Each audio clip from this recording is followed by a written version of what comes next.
Hey everyone, welcome to 5 Points Art Gallery and Studios. I don't remember umpteenth exhibition. Today we apologize for not being in person, as some of the artists will not be available to be in person as well as I am. So we are doing a pre-recording artist talk between the exhibiting artists, and there are two exhibitions going on concurrently and opening concurrently.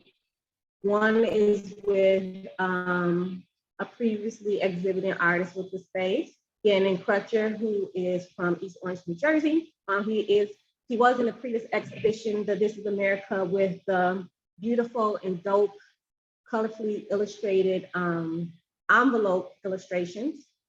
And then the other show that is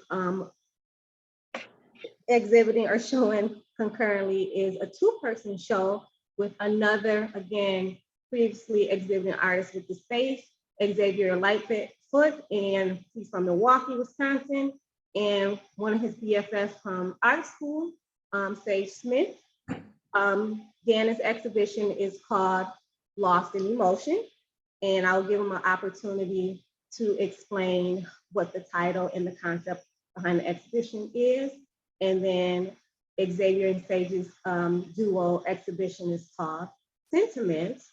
And I will give them an opportunity to explain the title and the concept behind their exhibition, as to the artist self-titled their shows. And it was very collaborative, but really self-guided in the concept of the exhibition.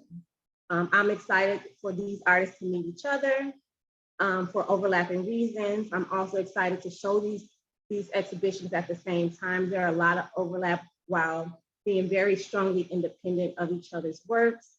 You will hear some of that overlap during the conversation, through their color use and expression. And so we're going to just jump into it. So we won't hold them up, because some of them have severe jet lag from coming from a very beautiful experience abroad in Europe through school, and then not to hold you up, so you can keep enjoying the beautiful works in the exhibition. So we're going to start with, who wants to start first? Who wants to open for us? Should we start? Let's start with actually Xavier and Sage. And I'm going to start with you because Xavier exhibited with 5 Points Art Gallery in 2019. He was a part of another two-person show at the time called Arrested Development with George Williams Jr. And he was my very second exhibition. And it was one of his first professional exhibitions. He had some exhibition, but this his first professional right before going to art school. And I intentionally hit his age so he wouldn't be exploited. And so we're going to start with you and Sage, and tell us about yourselves and your union, and then what school you went to in that experience first. Okay, my name is Xavier Lightfoot, from Milwaukee, Wisconsin, originally, but staying in Baltimore. Went to Maryland Institute College of Art. Both just got our painting degrees, BFAs. Yeah, so that was exciting. And my experience in college, it's really like just it's the best of what you make of it, and really just finding out like the people and the resources that you need, and connecting yourself with people within the community, especially being in like a predominantly white institution. Like I was lucky enough to find different groups of friends and people, and like my best friend, we met at college. I was able to develop relationships with people that would push my art, and provide like a space of like home for me, like away from home. So I think my experience was pretty good. I mean, there are parts of it that's like a little messed up because like people heard the room of silence and stuff, like in critiques, and especially when making work while being a Black and queer artist. There's some challenges, and some people don't get it, or just like don't know what to say, or are just quiet in general, talking about their work. But I connect myself with other Black and brown people and other queer people so that I can, so I want to be left out. So overall, my experience was great, and then got the chance to study abroad afterwards. We were supposed to do it in the undergrad, but that was a life-changing experience that I think is going to help mold like my practice in the future, and just in how I move in life in general. Sage, we're going to jump to you. You can tell us about yourself, and then maybe you can tell us about how you and Xavier met, because you kind of intro, like, you know, college is a really, it's a significant moment, and I'm actually happy y'all got to go because of COVID changing like the college experience and what it could be for you all. But yeah, tell us about yourself, and you know, you can give us little tidbits. I'm gonna dive deeper a little bit, not too deep, later about some of the specific highlights of undergrad, or maybe some points that weren't so positive, but they were still significant in learning. But even more so, like, how did y'all meet? How did y'all become some of each other's BFFs? Yeah, that was actually really cute. So, little intro about myself. My name is Sage. I'm a Black and Mexican artist from Chicago. I also attended MICA, still going there. Me and Xavier, we were in the same like orientation group. Like that was like one of the first people. Like I was early to the orientation meeting. Like I was sitting there by myself, like really early in the morning on the bench. And I remember you like walked up, like strutting across the lawn. I was like, I want to get to know him. He seems awesome. Yeah, and then like I think went to Hamden. Yeah, I think that's when like I think friendship formed. Was when we went to Hamden, and it was like one of those things where they want you to form friends during freshman orientation, so they plan all these outings and everything. And this is like kind of when all of like the Black and brown students linked up together, because there was not a lot. Yeah. And yeah, I think we were, how it kind of happened, like we like went to like antique stores and stuff like that, and then some photos. I was like, look, take this photo. We went to like a smoothie shop, and we were like the last left behind. Mm-hmm. Like literally, like it was because we wanted smoothies. Yeah. Yeah, so that's kind of how that all started. Yeah. Yeah.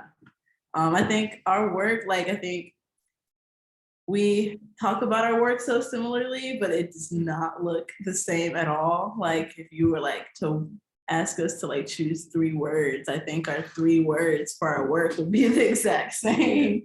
And I think that's just so funny. And like our studio's down the hall from each other. Now we live together. This is our house.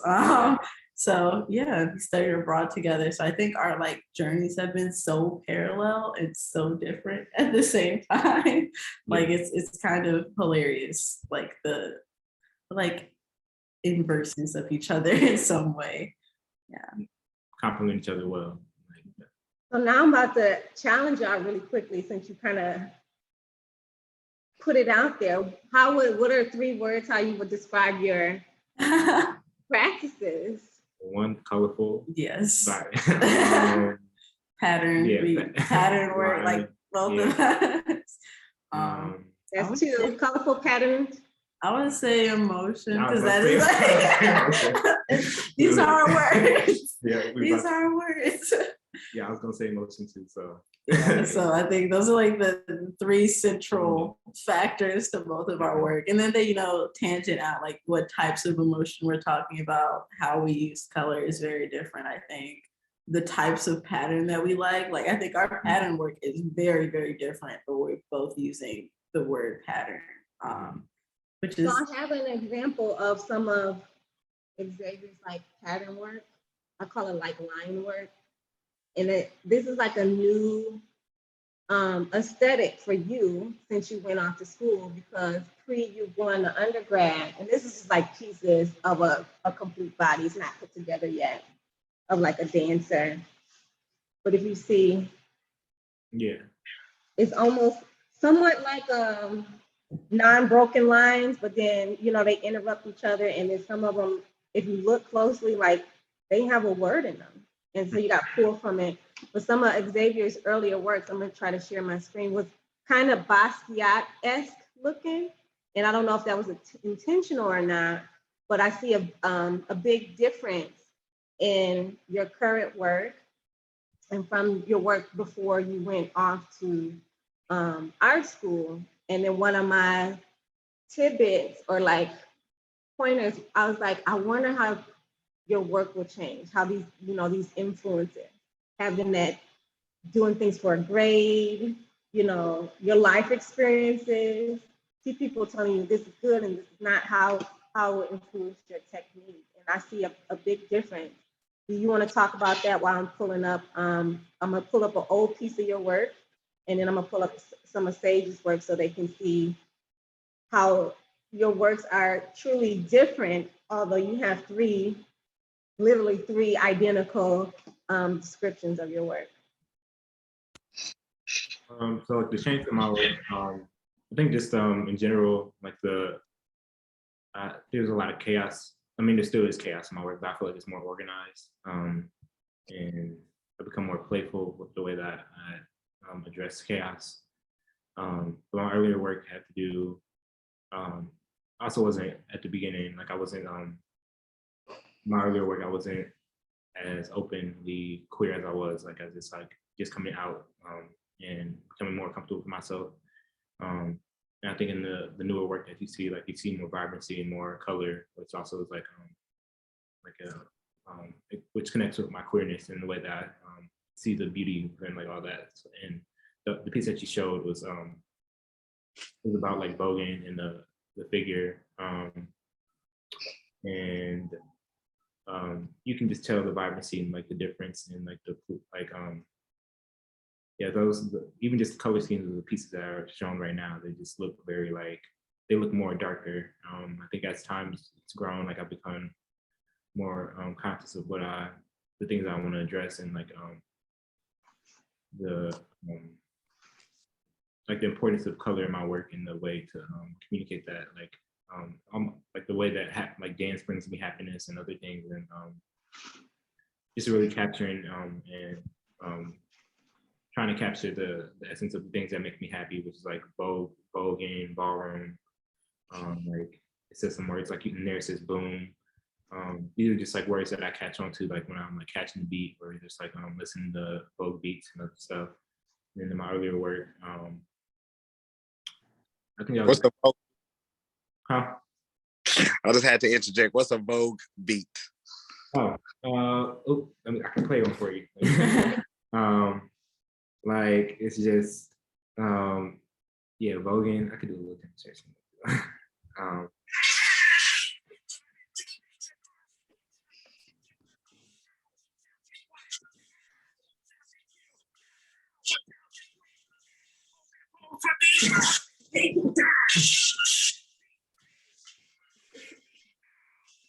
Xavier, were you voguing pre-college?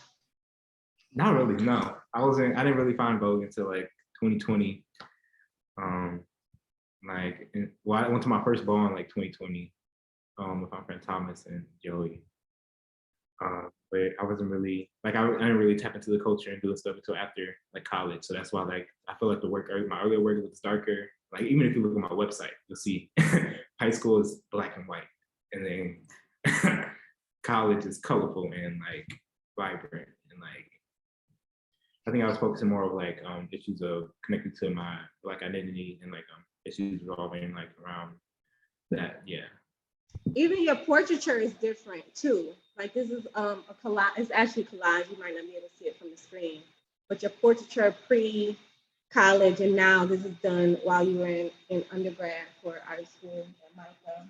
It's different. And then you were talking about like earlier on, like accepting your sexuality, exposing it, dealing with that, and now you like fully, you fully exposed, you voguing.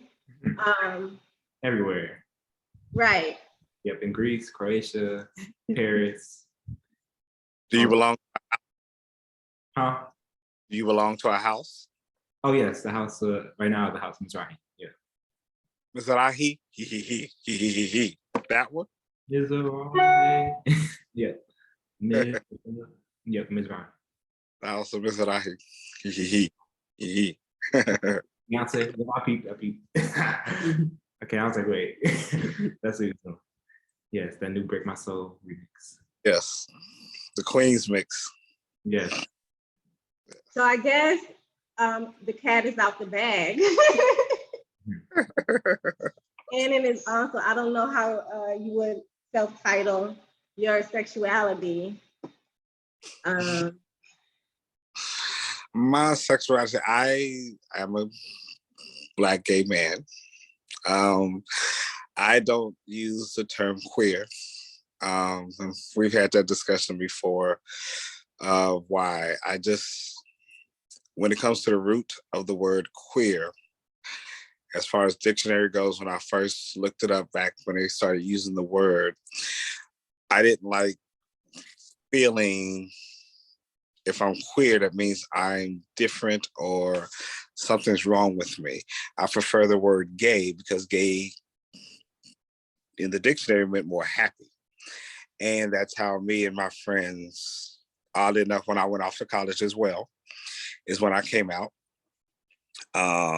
And I didn't get into voguing, but I had friends that vogued that would belong to houses, although we were in Texas. And my background, I went to the Art Institute of Houston from 89 to 92. So, but I did get exposed to house music. Actually, I was exposed to house music before that. When I was straddling the line of my sexuality, and it changed. I got more into house music and gay lifestyle, I should say, or going out clubbing, partying after probably about my first year of school.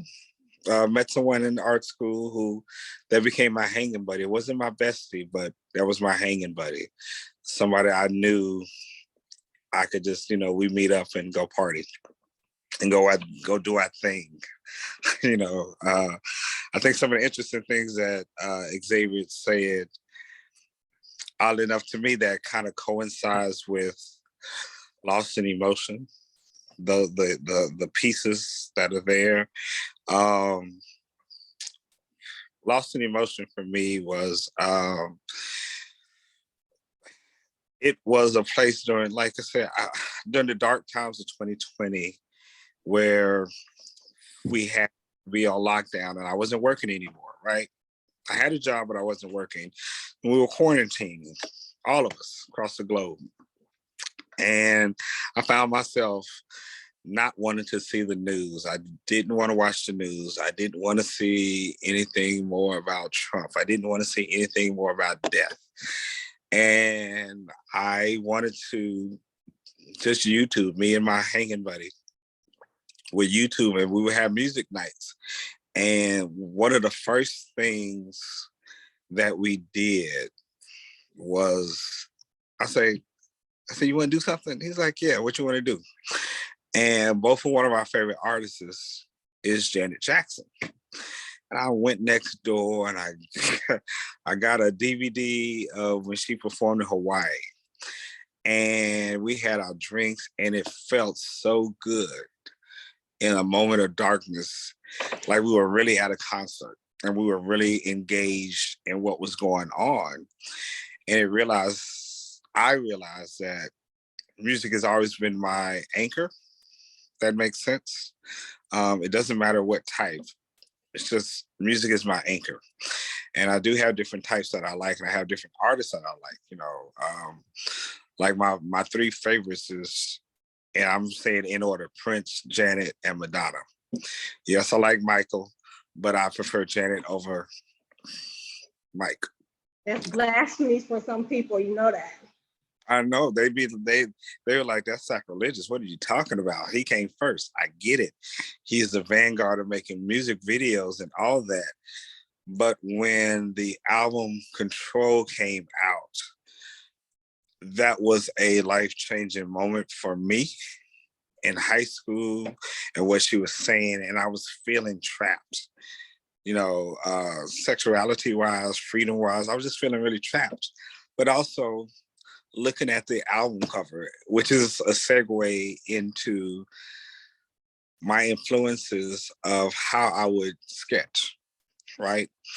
I had two favorite fashion illustrators, Antonio Lopez and Tony Veramantas. Tony did the Janet Jackson Control album cover, but he also did a group called Arcadia, which was Duran Duran. And I literally bought that album, not just knowing it was Duran Duran, but the album cover, So Red the Rose, was so beautiful. I said, oh my God. I'm gonna pause you for a second. Xavier and Sage, do you know who Duran Duran is? Neither worry. Just say nothing. Do y'all know who Duran Duran is? Mm-mm. Do you know who, you know Biggie Smalls? Yeah. Yeah. Do you know the song Notorious? Mm-hmm. Notorious. Yeah. That's That's a Duran Duran beat. that's exactly him. That's Duran Duran.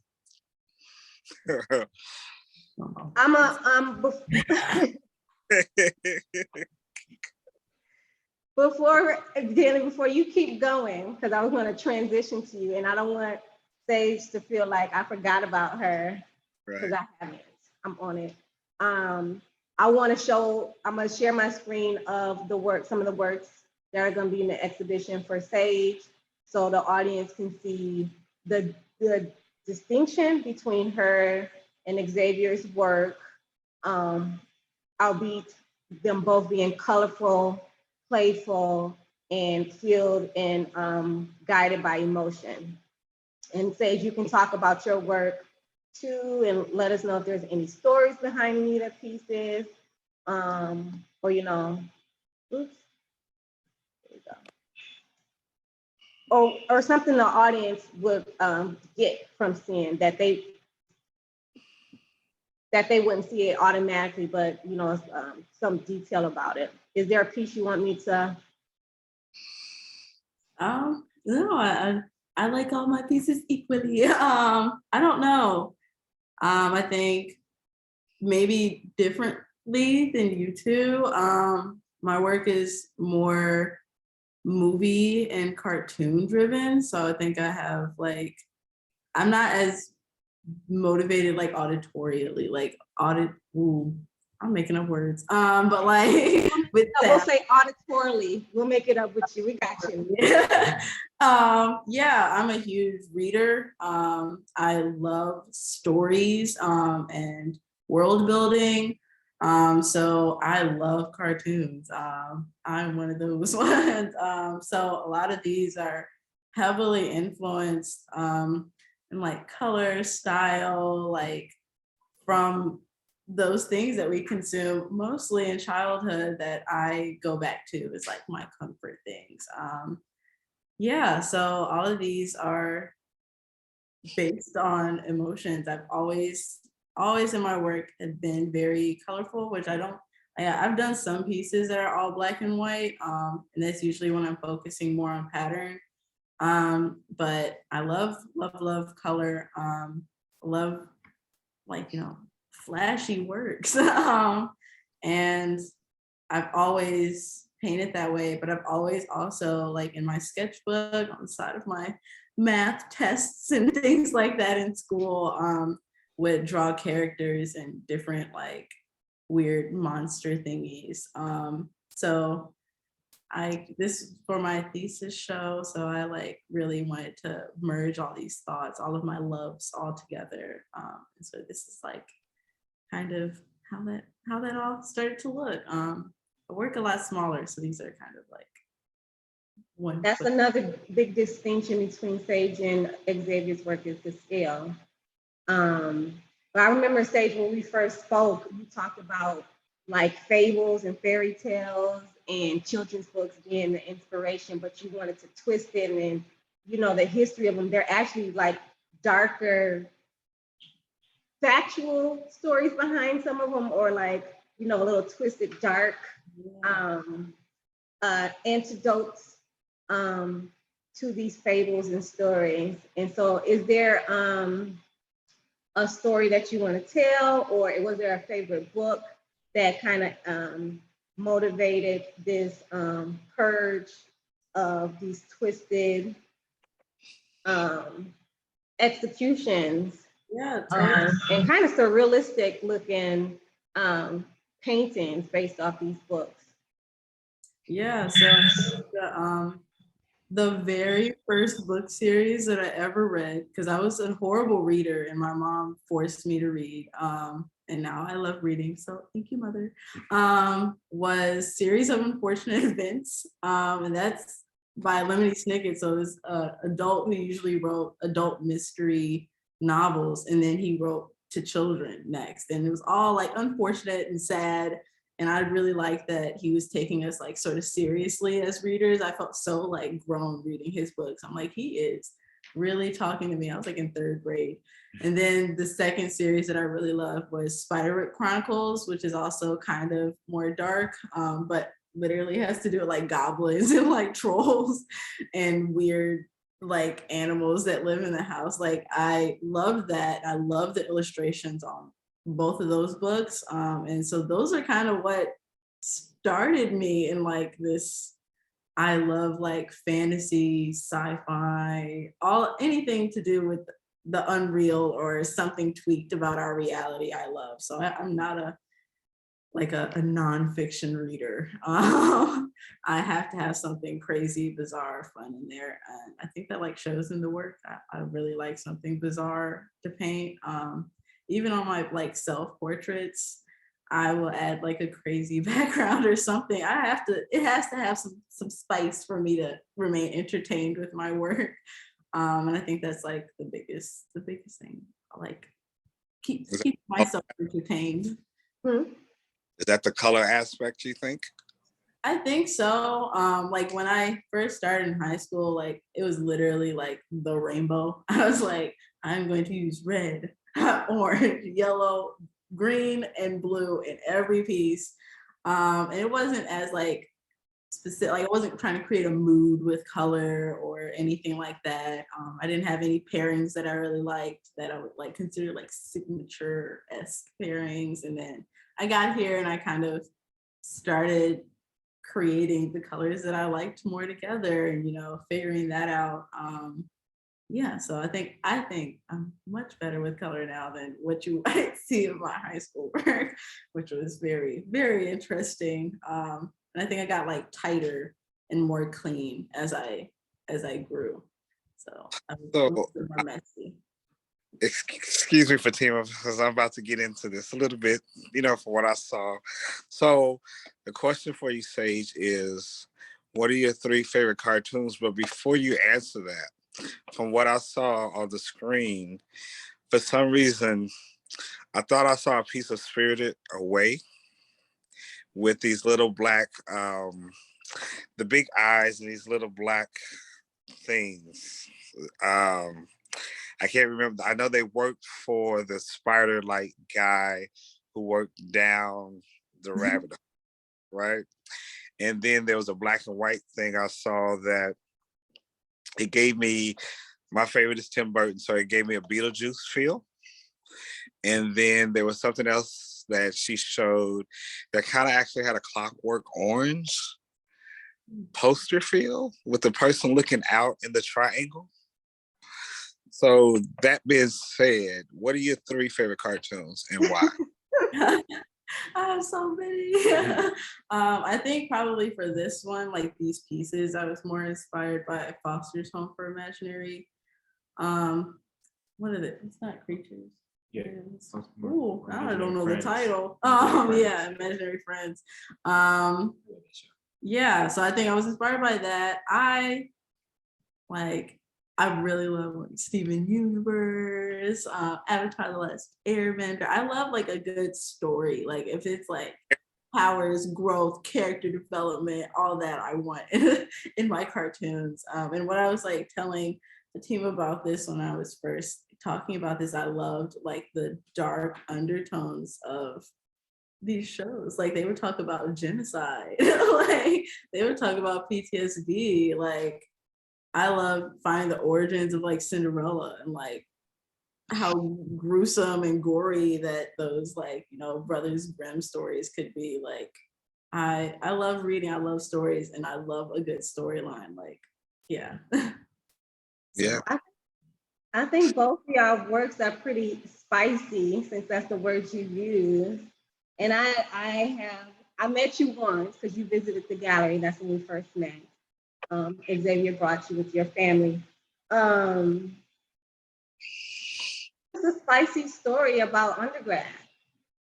Spicy. So. That we're comfortable sharing because this is recorded.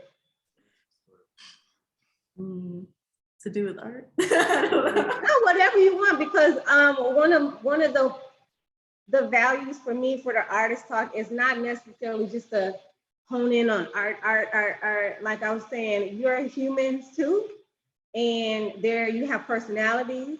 Just like you discussed different influences, like Xavier's is like voguing in music, and like I know Gannon doesn't like this word, and I'm not of the community, but the queer community and influences.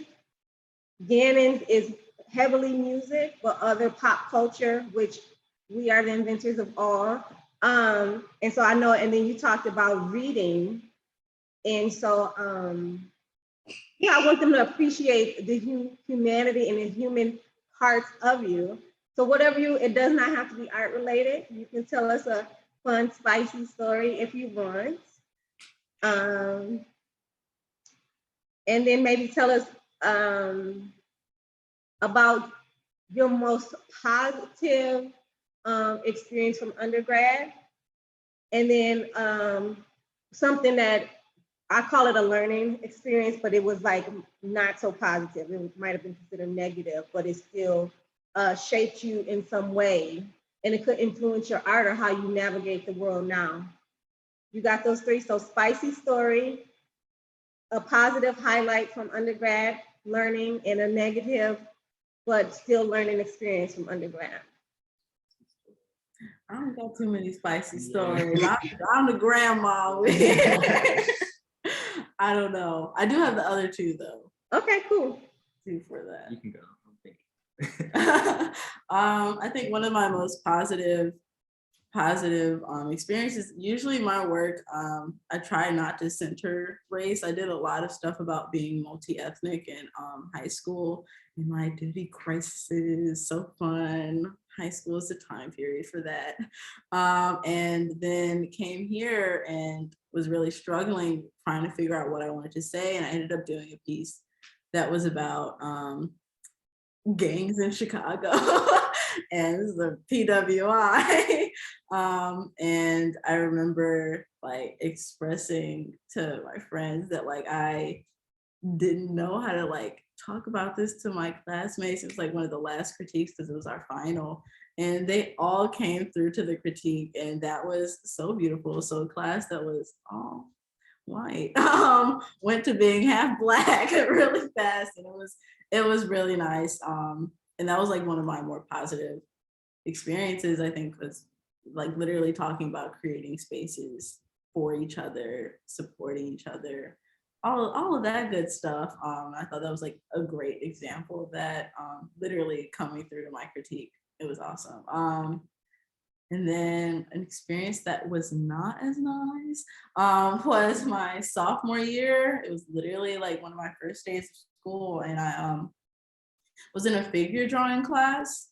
And usually my work has a lot of humor and fun in it. Like I'm making these weird animal creature thingies that are fun to me. And was figure drawing, and I decided to spice it up a bit for one of our 40-minute drawings. And I put like a sack on the guy's head, like it was a figure drawing, and I put a sack on his head. And then I said something like material girl or like something on the side. Like I like writing like weird things along my figures. And my teacher came around and was like, what is this? And he's so like very not accepting of that. And he's like, this is sophomoric, this is juvenile. And then he came over and he pulled another student, because we were all at our individual stations, and he pulled another student over and he told them, he was like, don't do work like this is stupid, like full out, like. And if anybody knows me, I am not one for humiliation. Not, you can say something to me, do not say it in front of other people. And I was like holding back tears. Luckily, it was like the last drawing of the class and it was over. And this taught me how to navigate the world more. I stayed and I let him see that I was crying. I did not cry in front of my classmates, but I was like, that what you said really hurt me. I have a lot of integrity in my artwork. My artwork, even though you might think it's silly, means a lot to me. And for you to call my work stupid in front of another person, like cross the line. You expect me to respect you as a professor. I expect you to respect my work as a student. And it went bigger. Like I write emails, but it really taught me how to advocate for myself and how to draw a line, even for authority figures, in a respectful manner. Because sometimes you have to teach people how to respect you, and what your boundaries are, even as a student and someone going into being a teacher. It really, I think, opened my eyes to how damaging something like that could be. Like even an offhand comment that he might not have taken so seriously really hurt, that I'm talking about it years later after I've graduated. So I think those are my two experiences. Your example is why I was like, I wonder how this is going to impact Xavier's work, because the academic environment can be like the real world too, I guess, but it's still more of a bubble, but can be kind of cutthroat and callous, and you don't know people's motivation. Still people are in positions of authority and might not be culturally aware, and then they want to tell you how to be the same, and then they're not used to diverse backgrounds and influences. They don't even know how to articulate it or explain it to their general population, so they don't even get your work. Or they might want to pigeonhole you because you're mixed but Black appearing, and not even understand or appreciate the nuances. So if you're Black, your work must talk about this specifically or look like this specifically. So I was always curious to see how his work, and just hearing your stories about these influences, because they're not novel, unfortunately. I deal with a lot of artists who have gone through art school, and they'll come to me and I'm like, I didn't go to art school, but I understand I've had to come and protect them and talk to some of their professors or give them encouragement, because it can be damaging. Like if you fully internalize that, you could have easily dropped out, stopped working, pursuing your passion. So Xavier, I'm going to go to you. Spicy story, highlight negative experience, but learning experience. And again, I'm gonna transition back to you with the same three, since you did go to art school. If you have some spicy story, and then again, a highlight and a negative experience that you're willing to share, going through art school. For me, I had like a similar experience, but different, like with bringing in outside people into the critique. Because there was like one moment. It was about the final time too. It was like a 60% critique. We had brought in the piece. I brought in the piece, and it was actually one of the ones that you showed earlier, like with the I had my hands up like this, and that was like from an experience I had when a cop had pulled me over like near my house, and then like 7 cop cars like pulled up around me. And it was like that big huge painting that she showed. So it was something to talk about my experience as a Black man and I being profiled police after I was like followed around in the park with my brother. And I detailed like that experience, like in talking about like parts of that. And then the critique, I was the only Black person in that class. In the critique, they mostly focused on like the more like the structural things, or just like the maybe like line work or just other things. They didn't really focus on the subject matter. And I recognized that, like, and I was just like, I didn't feel like I got the critique that I deserved. So I told other people that, like, Black people that I was close to, and other people around me, and I told them about that. And also somebody else had like kind of just made it seem like my work was like a copy of Basquiat. And I mean, he's one of the most famous Black artists ever. Like, he's a big influence. Even though it's not as a big of an influence on me in some ways today. I think I've strived away trying to do my own thing and other stuff. But there are influences there, in a way making it seem like they made it seem like I'm copying it or just like doing something. Kind of just like putting me in that box, like just because I'm another Black artist, like that. Okay, just like you, just like Basquiat or something. So I ended up having to email the teacher or like text him, ask him like can I bring in some other people in? And he was all right with it, but I was gonna do it anyway. So the next time we had a critique, the next week, I brought it was 7 to 8 Black people came in the classroom and we had the critique, and I felt more comforted and just happy to talk about my work because I had other people that understood the experience and not just talking about the formal elements of my work and seeing beyond that, and because none of those white people have ever had a cop car pull up on them, 7 cop cars pull up on them out of nowhere. You know how that can make you feel shocked, or none of them really relate to that experience. But even then, they still shouldn't have kept that silence or something, at least addressing that. But it felt good to have Black people in the room to actually understand and just validate experience in a way just to make you feel comfort in the way that I was trying to story tell and communicate those emotions of fear. So yeah, I think that was the third one you asked about. You said negative experience that brought something positive. And spicy. And then the second one, you said something about just a life changing one, or just I said spicy, a positive experience, like a highlight, and then something that might have been negative. But I try to spin the negative experiences as learning moments too. Yeah, that was my learning moment, I think. Yeah. That taught me to advocate for myself, because I'm like, you're not gonna put me in a box. I'm gonna go get my friends. We're gonna come up here, and I'm gonna get the critique I deserve. I put in a lot of work. And if you go to art school, you will see that a lot of people will show up with half-assed stuff and then expect you to say all this about this. But when I'm really putting something into my work, you don't want to say anything about it. That's what it happens a lot. So something life changing, what I did. I went to New York, and it was in 2020. I went to my first ball. It's actually right here. I went to my first ball. Can you speak up just a little bit?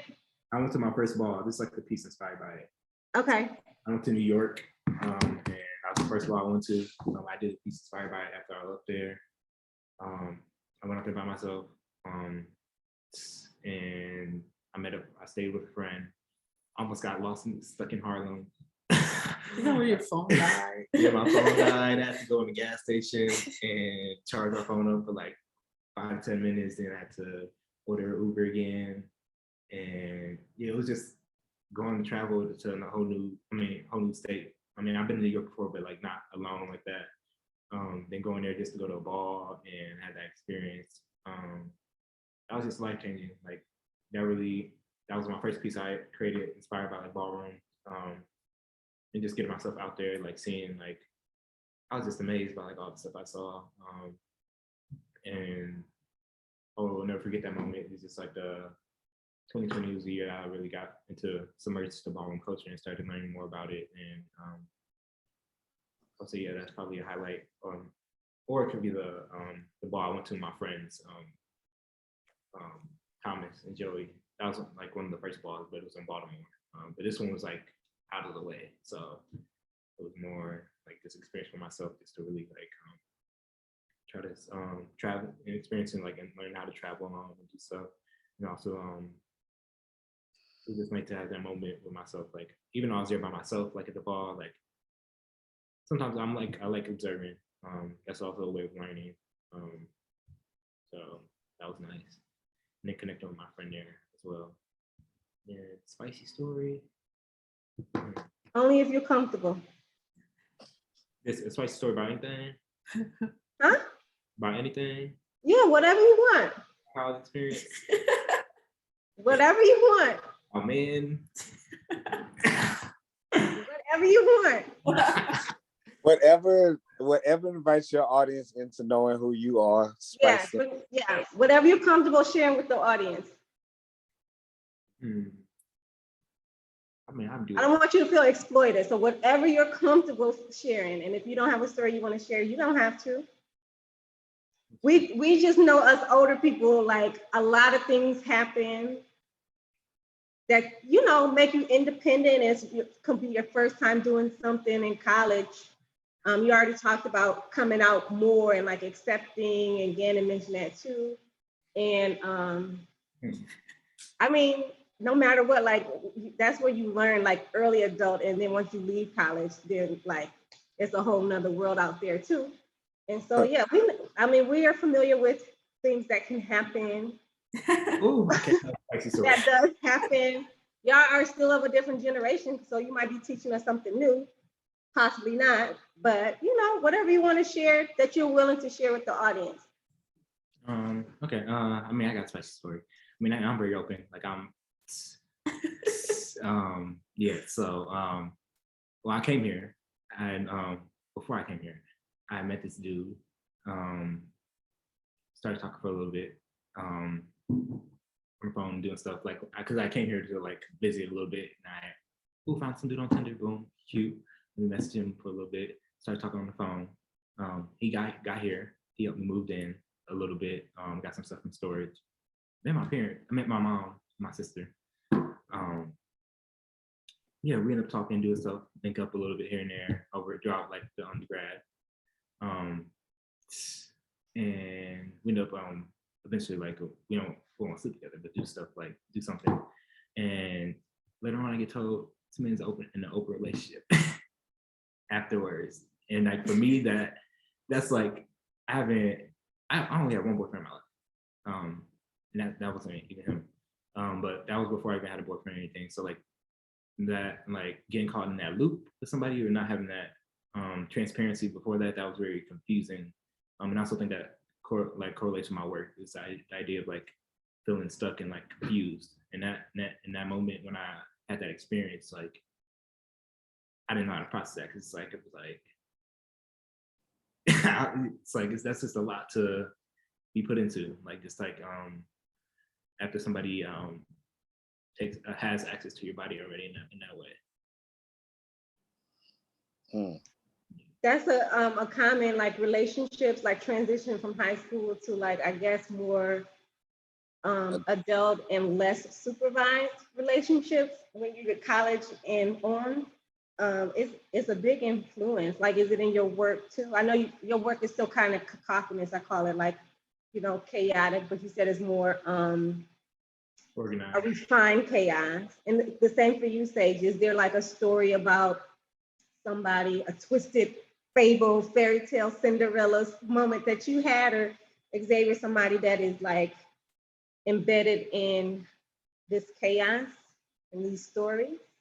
I mean, yeah, this I think we have one piece that I titled it Sweet Prison. Like I think the pink one, the vibrant pink and the blue. I mean, I was like past that one was about like my past like relationship. The words that people feed you, like they're so sweet, and then you get lost in that unless you like really sit there and like focus.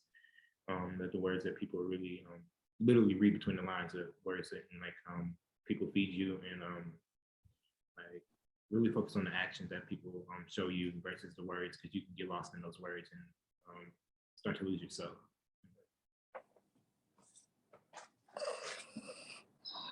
I had a boyfriend going into college, and we broke up while I was there, and I was like, oh, and I'm not the most emotional person, but I'm like, this shit hurts.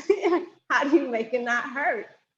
And my only response is like time and like engagement and other work. That's my therapy is work. But yeah, we all can relate to that. That's why I asked the question, so that you don't feel like, oh my gosh, I'm out here on this island alone doing this. There are people who can relate to your stories. Again, I'm gonna jump over to you so you don't feel abandoned too, like we. No, I don't feel abandoned. Huh? I don't feel abandoned. I like listening to stories to hear from You have a transitional college relationship story?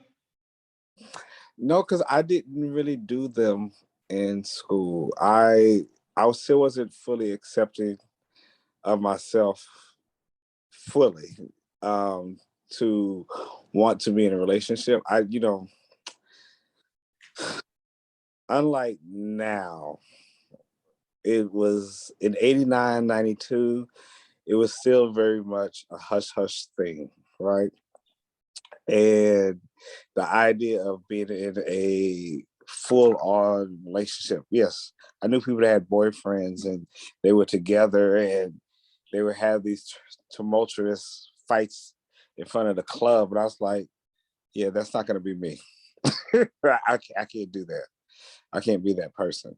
Didn't want to be that person. But to piggyback off of what Sage and Xavier said, I'm trying to hit all three things that you mentioned. So The spicy, the high, and the low. Did you have a spicy, since you didn't really? I'll do the spicy last. I'm gonna start with the low, right? The low is kind of like what Sage says. It was a critique in class. And I did have other Black students in my classroom, right? And I had students from all over the world. I had a classmate from Spain. I had one from South Africa, one from Nigeria, a lot from Louisiana, from different parts of Louisiana. But most of my educators, and I did have two Black instructors as well. And to preface, my school was graphic design. That was our focus. But I remember the first day of class, I'm not going to say the person's name, I don't know if they're alive or deceased, but the first thing they ever told us in class, don't ever bring the color yellow into my room. What? I don't even understand. I don't know if that's the art school something or if it's referencing like some cultural something. I'm not familiar. Did they ever explain what that meant? Oh, he explained it at the moment. Okay. He doesn't color yellow, so do not ever bring yellow into his classroom. It was a painting class, and that was the first day of class. He said, do not bring yellow into my classroom. So you're trying to control what I do and how I feel and what I think and how I want to express myself. Yellow is not a color that I particularly care for, but I took it as a challenge, right? So when the assignment came up and we had to bring it back and we line everything up on the wall, we do a critique and no names are on it. The first thing he did, and I did two pieces. I was kind of a little anxious. I did two pieces and put two up together. And he pointed to my piece first and he said, who brought yellow into my classroom? And everybody just pointed over at me. He said, what did I say last week? I said, don't bring yellow into your classroom. He said, so why did you bring yellow into my classroom? Because you told me not to. And I want to prove to you that you're going to like yellow. And he said, oh, really? He said, so tell me what this is about. And at the time I was into Blaxploitation films and rap groups were into afros. It was getting back to this like Poor Righteous Teachers, KMD, De La Soul, A Tribe Called Quest. So it was getting back to this natural thing. So afros were being worn again. So I wanted to do a picture that reminded me of something that I saw in Ebony as a kid in the 70s. And I wanted to see if I could recreate something from the 70s, like a Blaxploitation film poster. And the main color was yellow, and you had the women laying down on this yellow bed of flowers, and the sun was yellow. And he asked the class to critique it, and you know, they were scared because we were new, and you're talking about another student's work. And he had the nerve to say, he said, well, I want to tell y'all something. I don't like the color yellow. And I'm mad that you brought the color yellow into my class. But you just explained to me how you used it, and it actually fits. You fit the genre, you fit what you're trying to do. You did an illustration for a specific thing. And for that, you get an A. Well, I was like, oh, well, okay then. You know, so that negative became a positive because I looked at it as a challenge, right? Then for year 2, that same instructor, we had to do like a sculpture, and which is weird for an illustration class to do a sculpture. But we had to bring a sculpture in, and I wanted to recreate like a tree, right? Abstract version of a tree. And I went to like the local hardware store. I bought a pot. I got some dirt, and I got a wood block, and I drove nails all into the wood block. And he ripped me a new one in front of class. I felt like less than 2 cents. I felt like a half pence, okay?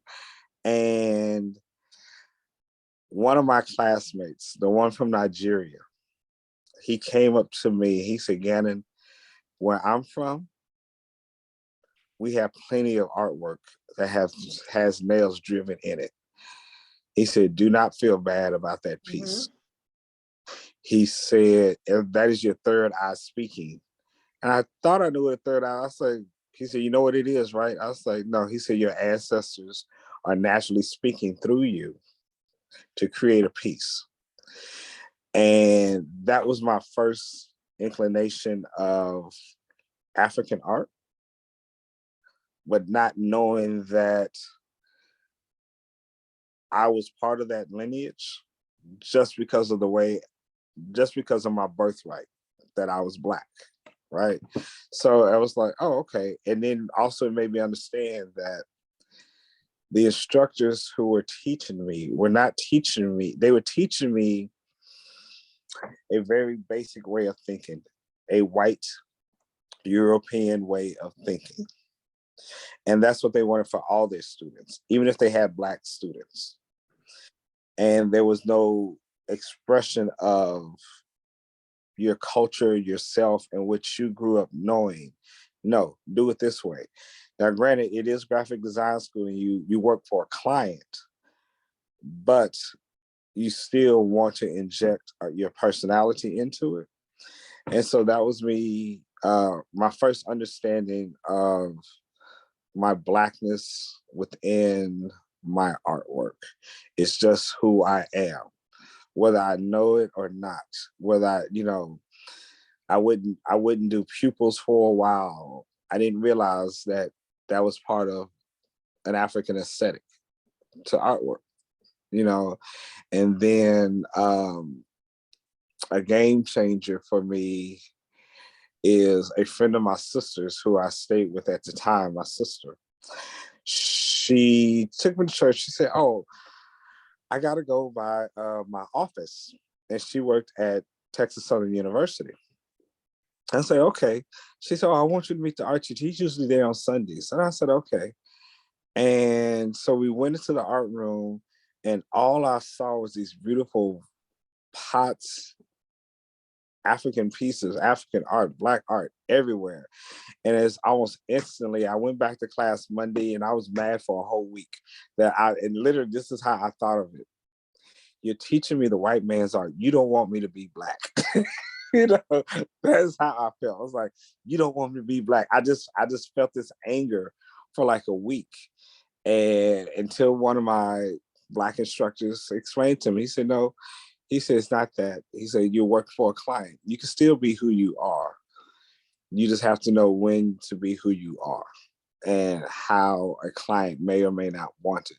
And he said, "It's okay to want to express yourself and be yourself." And I was like, "Oh, okay." And he was a Caribbean artist as well, Caribbean teacher, Caribbean man. And then something spicy. I'm gonna interject before you speaking of the spicy. So I'm challenging you. This is one of your pieces. It's a good bit. Okay. You say you don't like, oh, really? And I don't agree with you. Say it again. A lot of these words, a lot. And I feel like it exudes joy and life and light. You know, we need the sun to live and exist. Yeah. And it's energy and it's energetic. So I don't believe you don't like the color yellow. It's through all these pieces No. that are on display. I didn't. At the time, it wasn't a color that I like. I love the pop of yellow next to pink. I love the pop of yellow. Uh-huh. I like the combativeness of it. They're hot colors fighting for attention. And depending on how you relax your mind and your eye, you're going to focus on one of them, and one's going to become the background, and then one's going to become the foreground, and even yellow from the background. Question for all of you all. Like, how do you get the gumption, or how do you encourage someone, another student, young artist, even though y'all still young artists, to challenge?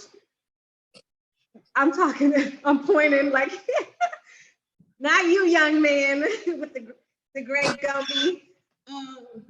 But yeah, even Sage and Xavier, who still have overlapping experience. How do you, because sometimes speaking up is like an innate thing. Some people cower, personality thing. How do you encourage people to challenge and not to succumb to this push towards a European aesthetic, or this push to water down or not accept the aesthetic you're trying to push for, or sources and references that aren't related to their culture but yours, and give more impact to what you're doing? How do you encourage somebody to be them and not just, I guess, I don't like the sell out for the grade or succumb to the pressure? Because that's a real thing. I think I kind of had an opposite sort of experience where I got like the subtle, like, because I'm a Black artist, like, how does this relate to your Blackness? Like, and I kind of got that from white professors all the time. Like, because I'm a Black artist, I'm supposed to be making work about Black art. Yeah, so I think I had like a different experience where I like pushed back, and I was like, no, I'm just gonna talk about my emotions.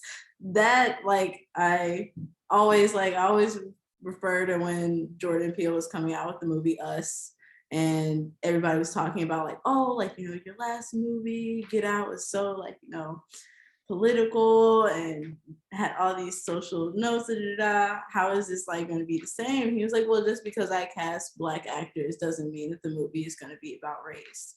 And I think that that is sort of what stuck with me, that just because I'm a Black artist, I'm not gonna necessarily make like social political work. And that's not my MO personally, but I always kind of felt like a pressure from my teachers when they were asking me and prompting me about my work, like what was the underlying social political like take. And I was like, I'm not really talking about that in this piece. So like I think I might have had a different experience. Yeah. Is it the same for you, Xavier? I think mine is a. Can you reframe?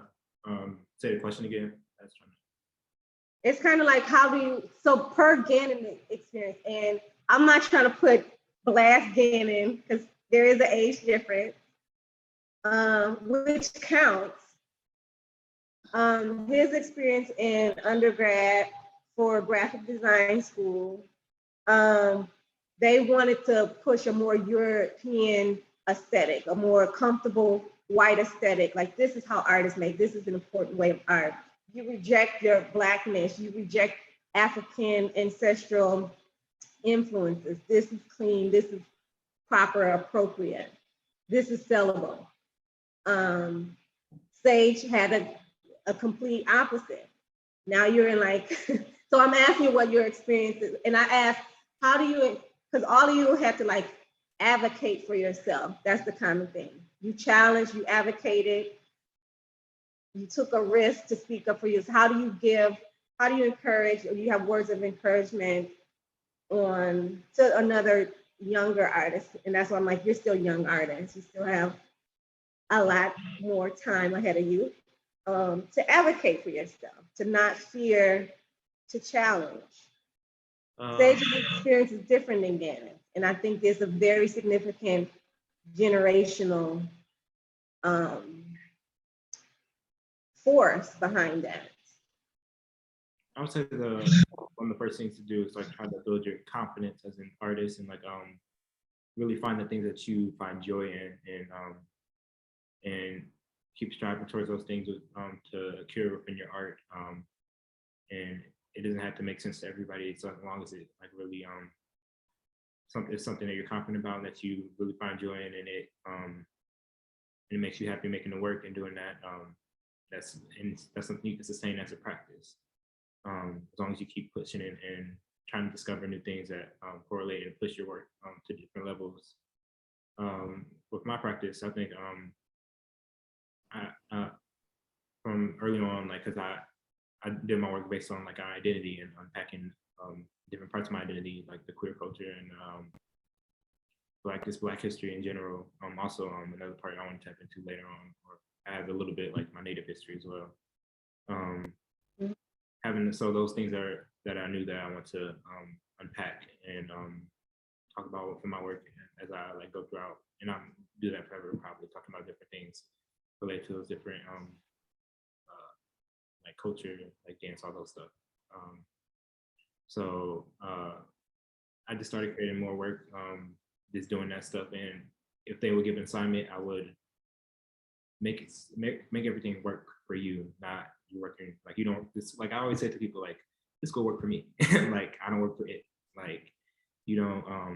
Especially if somebody else is, if you're actually paying money to go to the school, like why would you be making a piece that you be happy about in the end? Like I don't think there was like any piece for an assignment that I couldn't be like, okay, this fits into my work. I always view my work as like puzzle pieces. Like I like when I had my solo show in Chicago, most of those pieces that I had for my solo show were assignments, because it's just a matter of because I built that confidence to be like, okay, to navigate through, like they can give me a statement for an assignment. Okay, I'm like, how can that connect with something, or like an idea or a statement that something that I want to talk about. It's not about what, okay, this is what the teacher wants. So really just I think the like integral part is just like confidence, like knowing who you are and what you want is going to really help, and connect yourself with people that can affirm you and your ideas and thoughts as well. As very nice. But also just don't just know if you go to PWR or anything like that, school work for you. I mean, you don't work for the school works for you. Like you shouldn't have to maneuver your, like you practice just because they have a certain way of doing things. I think that's a good takeaway. I'm gonna transition, but I'm a self-taught artist and I'm not trying to make this about me. So I never had those critique influences. Like I like what I like, I make what I like. If I don't like it, it doesn't make it into the world until I like it, or it might not make it into the world, period. And I have an attitude, somebody might like it, somebody might reject it, that's all their right, you know, and then I just keep doing me. And I'm, when I started making work, I'm innately an abstract artist. That's what I was gravitated to before I started making work, and that's what I started aesthetically doing. Now, my practice is expanded with collage and then different other pieces and sometimes performance, but I'm like, I do me, but I know when you go into an institution, how do you balance like doing art for you so you're developing your own Voice. brand, I guess, or aesthetic, and then getting that, how do you know it's constructive criticism? How do you know if they're trying to push you into, you know, some technical stuff, or like making sure that they're helping you develop your voice versus shitting on you or bringing you down, so it's more comfortable and palatable and understandable for them. And so I think that's the real challenge. So I like what you said, I'm paraphrasing, like the school works for you, kind of. Make the school does, you don't want the school works for you. Makes sense what it is. So I hope all the young artists, take heed to that and encourage them to develop you, not conform to their practice, but their standard of art is. Yeah, because think about it, Or challenge them to give you references, cultural references that you want. Like, oh, I'm Mexican American. Can you teach me about some prolific Mexican artists so that you have your own references and not like a European version, stolen version of Mexican inspired art? Because I didn't know there were a lot of Black abstract artists until I did research. But I also didn't go to school, so I didn't know about a lot of artists, period. But, I was told, oh, your art is not Black enough and all kind of stuff. Like Black people don't really do abstract art. And I found a cohort that does and people that appreciate it. And it's considered like sellout art sometimes, but. Can I say something? Yeah. And this is about encouraging young artists, right? I do a lot of cultural references and song references, and my reference right now a lot is Beyonce Renaissance. She says, "I'm one of one, I'm the only one." If you understand that, and you look at the example of the two artists who are besties on here, right? You have Xavier and Sage, and when they describe their work, they both gave the same three ingredients, but you don't get the same piece of cake. We all have our own piece of cake to make. We all have our own stories. We can all have the same materials, but we don't have to make the same thing. And just because you are Black or you are POC or you are whatever culture you are, you don't have to feel you don't have to feel that you have to make work that is political. You can make works that are happy, dark, sad, crazy, twisted, whatever, because if that's what you're into, that's what you're into. And somebody out there is going to understand or connect to it at some point. It may be now, it may be tomorrow, it may be 20 years from now, it may be after you're gone. Hopefully it's not, but we all have our own thing to say and just say it. Yeah. And one thing I always feel like making art as a non-white person, because I was what I learned earlier with entering the industry was like, oh, artists for white people. And so there was like an absence of, and then again, all of these are lies. This is how you control culture and narratives. And so I just feel like whatever you make is what you can be whatever, but just the act of making in the face of opposition is political in itself, even if the work is not explicitly political. Mhm. So just keep doing you. You want to say something, Sage? And then I'm gonna say something again. A quick quip, but like I was just at like this event, like literally like a week or two ago, where I'm talking to an older Black man, and I'm explaining like this is my passion, my career choice, all of this, because right now we're studying for our master's in arts education. This is what we want to do. And he was like, "Oh, I just thought that was a gig." And I was like, this is like my passion. This is my career choice. This is what I want to do with my life, is be surrounded by art and to give others the opportunity to be surrounded by art. And I just, how little sometimes the Black community can view art, like such little regard, that I think that this is like a sub niche within a niche group of Black artists, of Black queer artists. Sorry, the word. And all of these little subgroups of abstract artists, like a Black abstract artist, and it just keeps funneling down even more. But like, it's all because we have to, you know, show the value in art to each other. Like there is not a lot of people who value it the way that we do for each other, and how we support each other and look out for each other and critique each other and uplift each other. It's such a different community, and I love it. I love it so much. So like we're talking about all these components, I'm like living. Yeah. And it's gonna be hopefully it's a shift. But what's funny, like what I was gonna say to you, which like overlaps with what Sage, because first I was gonna say, Gannon, how does it feel to be a pioneer for these artists? You have to go bring in your yellow piece to disrupt the system, go against the white man, and now they get to be Black, but then they're trying to be pigeonholed into being Black and making Black art. But I was gonna joke and say, how does it feel to be the pioneer?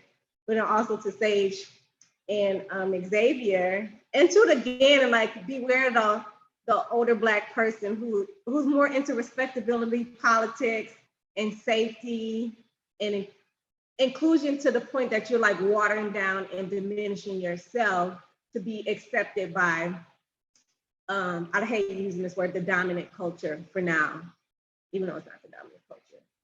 So beware of that. We all face that. But again, how does it feel to be a pioneer? So now that Xavier and Sage can do whatever they want, and they're allowed to be Black and Mexican and Black and Native and openly queer. It's funny that you say that, and we've had this conversation before, Fatima. I don't see myself as a pioneer because there were pioneers before me, that once I got to a certain point, I learned from them, right? Whether it's visually, whether it's reading, whether it's watching on TV and film. My part in history came from, well, this is what influenced me, so I'm gonna take this, incorporate it, and as I talked about my aesthetic, I like to remix, and kind of scratch it up a little bit and just present it in a different way. For people who come after me, if to humbly use what you're saying, pioneer, I always, when I'm teaching younger people about whatever it is creatively that they want to do, know your history, right? if you want to be an artist, or if you consider yourself an artist, see the connections that you may have in your lineage that you may not really realize that, oh, there is a connection there. There is a line that I am a part of that's propelling forward to expand the what is considered to be an artist, whether whatever race you are, whether it's considered what is art or what is Black art. Black art, all Black art does not have to be tragic. You know, the artist does not have to be tragic or come from some poverty-stricken level. You could come from a wealthy family, you can come from a poor family, you can be trained, you cannot be trained. It's on how you see yourself and put yourself out there. And I think that's one thing that I appreciate about the new generation is they are unapologetically themselves. But then there are people who were that same way before them, that allowed them to be that way, that allow society like, oh, you just can't say whatever you want to say. You can't just talk to me any old kind of way, right? Yeah, that's it. I mean, I said that the pioneer in truth and I said the pioneer in truth and jest because it's true. Like there are people like you who like had to take some L's to like, you know, check So, people and make it, you know, give people agency to advocate for themselves more safely. But yeah. they didn't know you, so you can't be necessarily a direct pioneer, but still, you Right. are. And then you talked about knowing your history, and I'm going to reference your physical work like I did for Xavier and Sage really quickly, Okay. so that the people can, y'all can go on with y'all days, and then the people can keep like exploring your work. But some of your earlier works, when we first started working together, you had a solo show called Kings, Queens, and Regal Beings. And the works were based on, I call them like couture fashion illustrations based on African masks and sculptures. Mhm. And this is like a nod to that professor who told you to reject that African diasporal influence. Like Yeah. some of the most stolen and collected African pieces are those African sculptures with those, they're like with the stomachs where you like they're worshiping things, but they have all those screws and nails to them. Right. But you want to talk about these pieces and the shift to the current works? Yeah. You don't have to like overly explain. You can, I mean, I might have summed it up for you. I call them. I guess the shift for me was prior to the spiritual portraits, right? That's what I named them. My work was, I wasn't trying, I was being political, and I was going against certain thoughts of religious upbringing. And my first love was seeing artwork in churches, usually Catholic churches, right? I love the iconography, I love all that, right? But there was never really any Black people. And then once again, going back to that experience of going to TSU and seeing those works, that always stuck in my head. And then I got to a point where I consciously wanted to bring in more knowing about my past and referencing the African diaspora, because Africa is a continent, right? And then when you shift to what you're seeing now, which I made in that same year, that was me reverting back to the most elementary part of myself, right? Where I use literally the materials that were around me, but they still had that same kind of aesthetic where they're kind of iconography. They kind of tell a story. If you look into them, I always refer. I I believe I said in my artist statement, I use materials that are grounding to me, and those materials will be crayons, markers, pens, acrylic paint, watercolor paint, because those are the first things I ever learned how to use, and that is still what I use. And there was a low point after art school where I wasn't working, I didn't have a job. I had a roommate who gave me he gave me $10, and I got something to eat.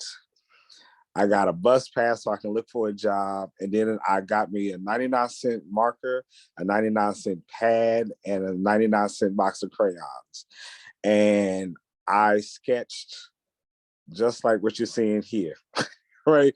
These fashion illustrations, the things that I love that reference those two artists that I liked and that I loved, and what I had wanted to be at that age. I wanted to be a fashion illustrator, right?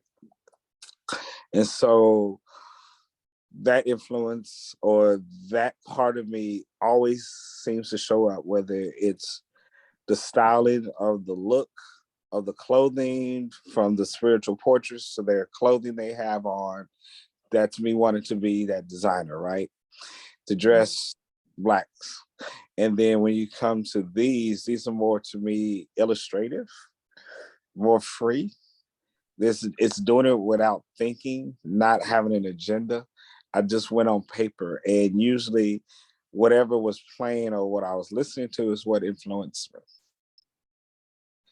You more than just did it on paper, you did it on the back of utility bills and I envelopes. So you see, did and it. like the middle one, Red to Go, it literally is like .com/billing. Yeah. Right. So you really are getting to like accessibility, like, okay. Yeah. It always comes that question, what is fine art? And for many European aesthetics, fine art has to be oil paint on canvas. It has to look real. It cannot look accentuated or different historically, right? I'm not talking about after Picasso, right? And Picasso is not the mainstay of Cubism. You have people like the book I'm carrying around with me now. Where is it? Wilfredo Lam. If anybody know who Wilfredo Lam is, so it was a Cuban, an Afro-Cuban Asian artist who was friends with Picasso. The things I loved always seem to show up, whether even like the little pieces, right? The little envelopes that I created, and they're from life experiences, especially like the one that you have in the center that's on now. Was when I first moved. It was about when I first moved to New York and having to deal with a New York attitude as opposed to a Texas attitude, which was, how you doing? Yes, ma'am. No, ma'am. Hold the door open for ladies. How's your day? Smiling. Did you have a good day? As opposed to smiling to someone and them saying to me, do you know me? Do I know you? And angry about me saying a salutation. How are you angry about someone saying hello to you? It threw me off. But for some reason, when I was doing these drawings on these envelopes, all these different, I was just lost in emotion as different things kept coming up and throughout my life, whether it is moving to New York, whether it was having a crush on someone in high school, whether it was going out to the club or whether it was liking a song. In specific, one thing with my works, I like to hide things like Easter egg hunts for people. And sometimes it's in the name, sometimes it's in the image. Like I would just give one a reference for, like, I think Brenda's Night Out. I don't know if you have that one around you, but it shows a woman in profile, and the outfit is very triangular, right? And again, Prince is my favorite, and I was listening to Nasty Girl, but I was thinking about the white woman in the audience, in the group, named Brenda, because of her hairstyle. But when I finished the piece, what it really ended up being was, if you look at Evelyn Champagne King's album cover for, I think the album's called Get Loose, you will see an exact reference. When you look at one of the pieces, which one is it? Lost in Emotion.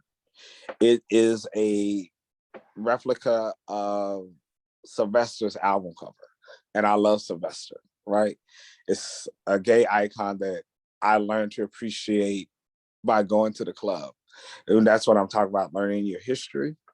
And even for like Xavier, you know, you're in Vogue culture. Learn what that is. I remember when Madonna did Vogue, right? And everybody's like, oh, this is the thing. When I say everybody, that means white masses, right? But for me, I had already saw an interview in the Interview magazine. 1985, I was a freshman in high school, and I had already seen parts of Paris is Burning on PBS, like when I was 12, when it was being filmed. And so I knew what voguing was. I knew the first time I ever saw someone vogue in a music video, it was not Madonna, it was Jody Watley. That was the first time you would ever see an instance of someone voguing in a video, a music video. And even if you look at Jody Watley's style, it was very, Madonna had that same aesthetic going on.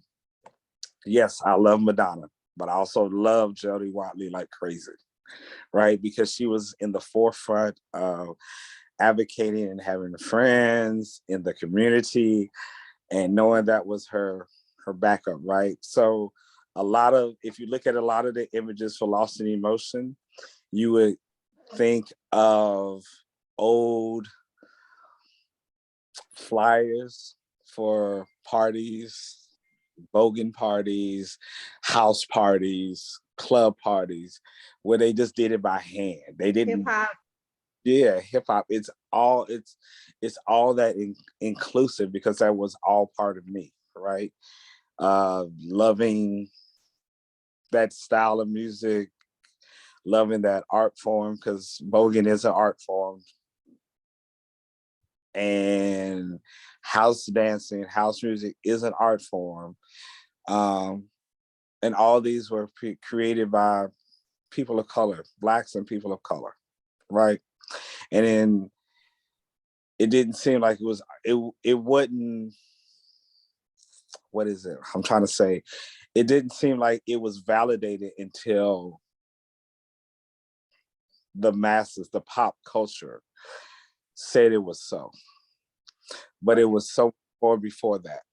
How do you feel, and I can ask you all too as younger artists, and then we'll kind of close it up soon, that validation you're talking about, which is truly like cultural appropriation. Do you need the masses to validate cultural things or your work to feel like it is relevant? Relevant. I don't feel, we all want some type of validation that someone understands and loves and likes our work, and that what we're doing is not in vain, right? Yeah. But the masses specifically, you need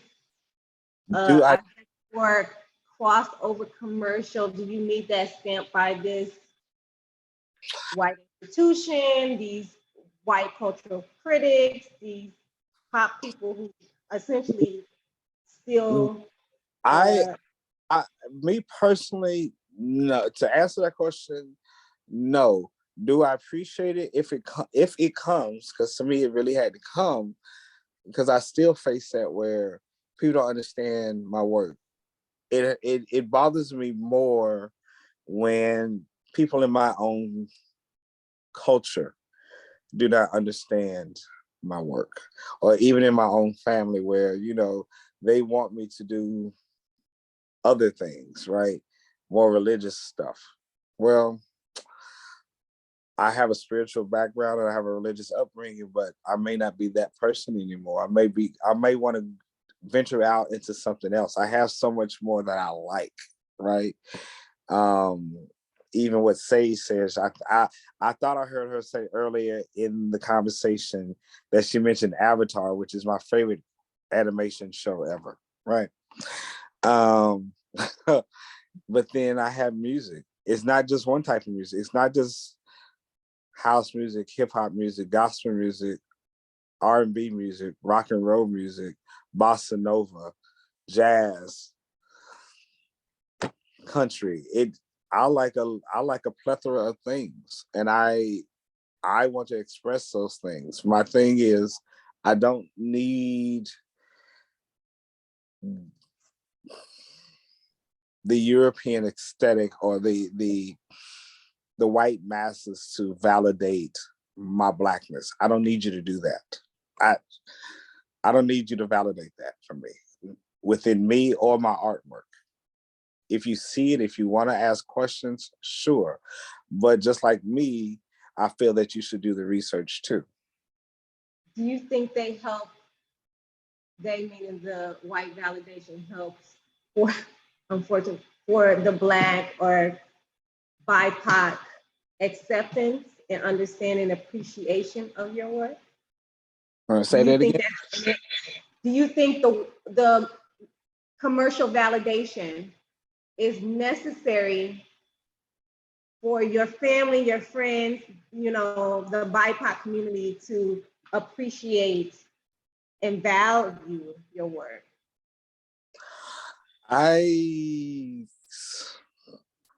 This, you all can answer this too. You can jump in. You don't have to wait. I want to tread real lightly with the what I'm about to say. That I feel that to a point, there are some people in our community that they don't even co-sign their own greatness until they feel they are validated by that particular masses of people, right? And because of that, they don't appreciate this. But that's also a learned thing, right? Work has to be realistic. You can't be Black and an abstract artist. What are you talking about? How is that being political? Well, I'm going against the grain. So my Blackness is, for all practical purposes, is always a political thing in the American arena or any slave trade country arena, right? My Blackness is always going to be political, no matter what I do. You're always going to have something to say about it. I don't need you to validate it. I don't need that anymore. Gabrielle Union said this, and I think she said it when she turned 40. She said, I had no more fucks to give. Sage and Xavier, do you have any input? I don't really look for validation from white artists or white the European standard. Really, I make my art for process my emotions and to pay homage to my different cultures and also just to have fun. So I enjoy creating work inspired by music, dance, and culture. It's not about adhering to a certain standard. If they appreciate it, that's cool. But it's not necessary. As long as I really, as long as I feel happy about the work I create, and it feels even better when our creative work, paying homage to other people, and receive that support from those from the community that we're about, or it's inspired by. I have a very politically and socially active mother, and if I said that I needed validation from white you. boy, oh boy, so that is not the case. Yeah. So yeah, I think what he said. So we're gonna close to the audience and to you all. The reason for Xavier and Sage's exhibition, if I didn't say it earlier on, I exhibited Xavier right before he went to undergrad, and I was always curious to see how his work would develop, change with different influences. And I met Sage, and she was a gem, and I loved her work when I saw it too. And I liked their bond. And so this is essentially a mini retrospective of their undergrad work. And they still have more to go because they're now like heads in getting started into their master intensive course work now. And then Gannon's for me was this genius therapy session. He was just making and making. He's like, oh, I've just been making these. I'm like, these are dope. Just keep making more. And so that was the inspiration behind this exhibition. I thought it spoke to that outlet that people are having during COVID, but also what he touched on is that balance between what is high art and low art. You know, you're gonna draw literally on the back of utility bills with what can be considered, like your professor, sophomoric materials, but the work is so invigorating too, and calling into energy, and all of them calling into like really popular culture subject matter, even with a personal twist to them. And so I want to close by you all self-describing what the exhibition is for you to the audience. Gannon, tell us what Lost in Emotion is. Sage and Xavier, tell us what sentiment is. Because you both came up with your own titles and general concept to integrate the bodies of work. Lost in Emotion is about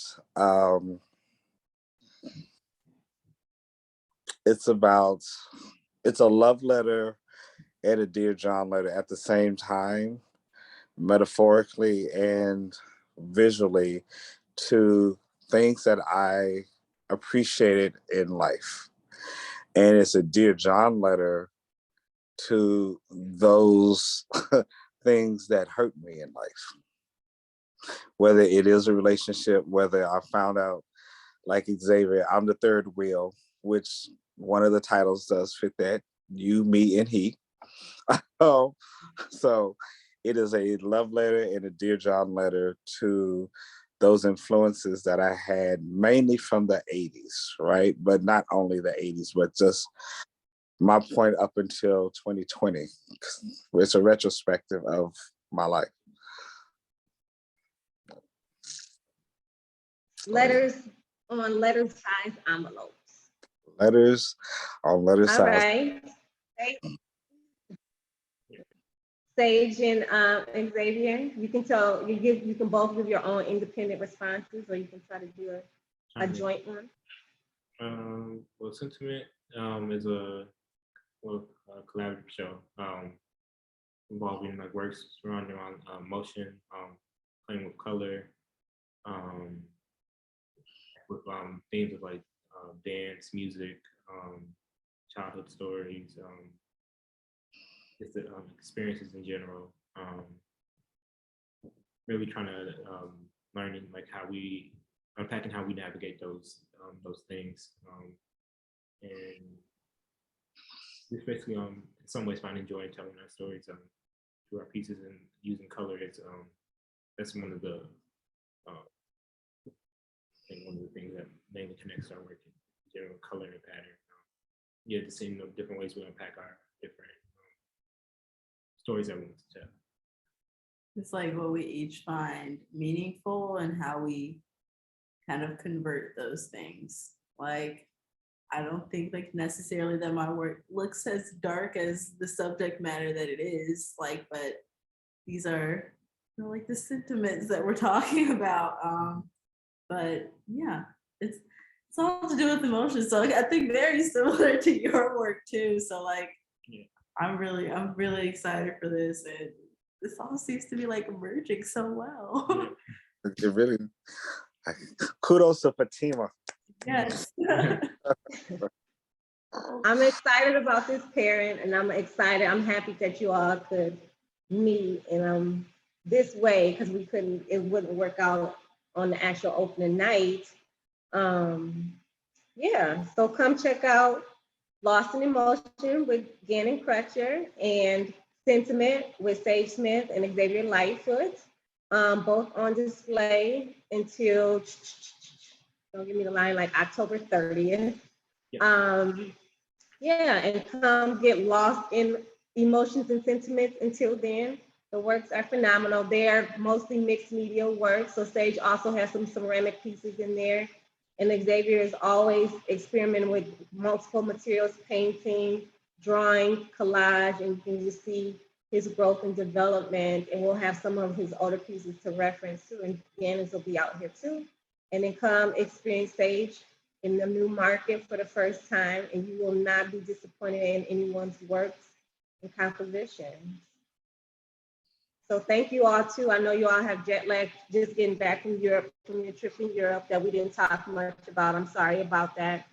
Again, I know you just traveled and just landed in Texas for some family events. And so I want you all to enjoy yourselves and rest and keep making. And thanks for sharing all the information. You're welcome. I want to thank the 5 Points Gallery family and its audience for coming by and seeing the show. Thank you. Yes, thank you. And thank you, Fatima. Yes. You're welcome always. Take care. All right. Thank you. Thank you.